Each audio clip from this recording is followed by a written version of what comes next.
And now we have the inspirational 2010 Honors Award winner, and that goes to Jason Graham.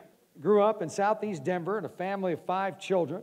In October 2002, at the age of 29, Jason was diagnosed with both a pituitary brain tumor and kidney disease.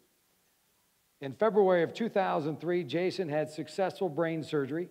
Jason's kidneys continued to deteriorate. In December 2006, his mother, Marilyn, who is here, donated a kidney to Jason. Unfortunately, the transplant began to fail within a couple of months. For the past 4 years, doctors have been able to keep the transplant functioning at a minimum. Jason is currently searching for a donor for a second kidney transplant. He credits his faith in God, support of his family and friends, and good medical care with keeping him emotionally strong during his many trials. Jason Graham is the 2010 recipient of the Invisible Disabilities Association Inspirational Honors Award. Jason has been chosen based upon his volunteerism with his brother's organization, the Daniel Graham Foundation, and his diligent work as a full-time employee of TW Telecom, while living each day with the personal struggle of chronic illness. Ladies and gentlemen, here is Jason and his wife, Michelle.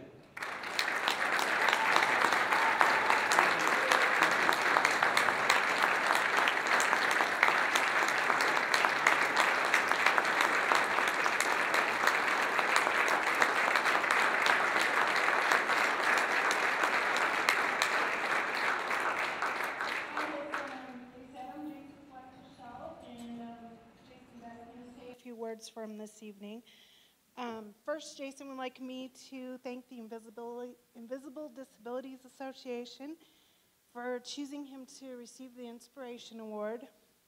It's really a great honor for him to be chosen, especially when he realizes that there are several people in this room and elsewhere that deserve the award just as much as he does.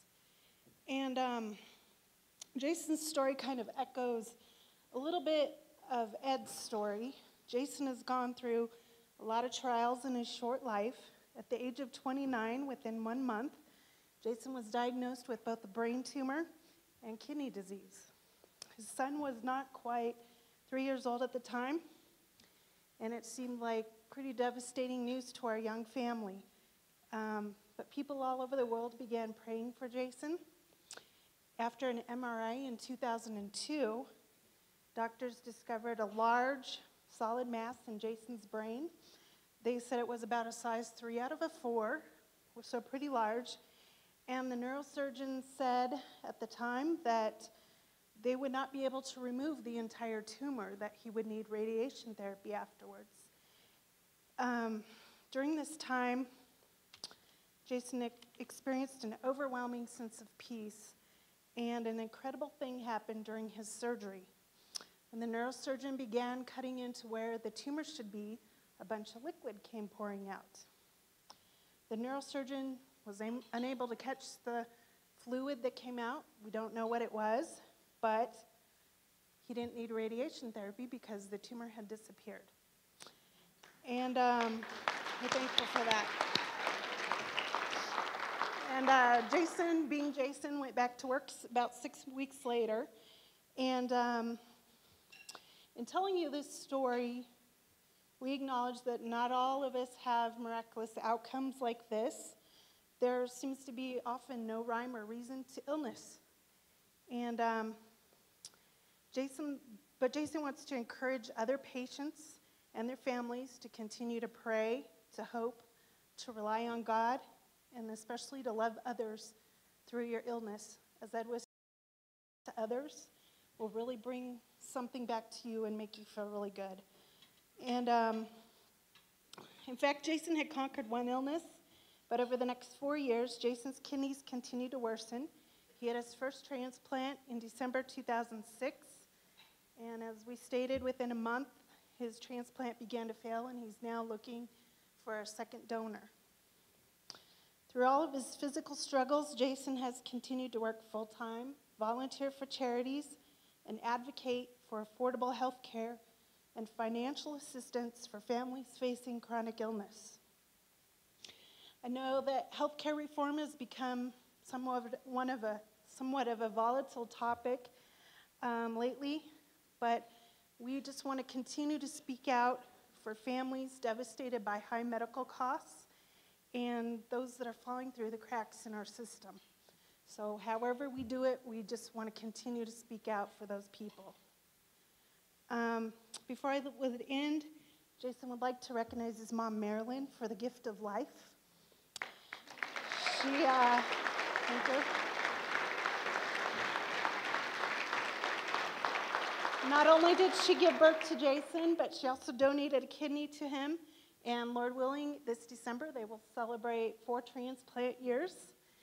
And we want to encourage you all to remember to sign up to be a donor. There's many people waiting for transplants, bone marrow, and other organs. Jason would like to also briefly thank his employer, TW Telecom, all his managers, co-workers, friends, and family. We really appreciate all the thoughts, prayers, and assistance you guys provide us. And we'd like to acknowledge our son, Kendall, who has grown up with a father who's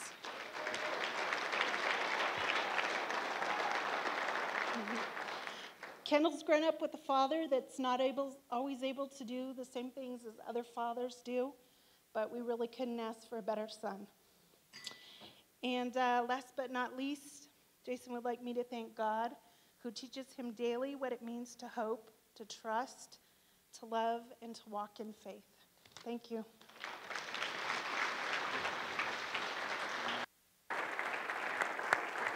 I would like to just say one thing really quick. Without Jesus Christ in my life, none of this would be possible for me. And I would like to thank my family for their support and everything that they've done, and the TW Telecom family for all their support they've given me. But most importantly, I'd like to thank my wife, because she didn't say that in the thank you speech, which I asked her to do, but she wouldn't think herself. In so doing, I would like to dedicate this award to her. Please stand up and give her the standing ovation.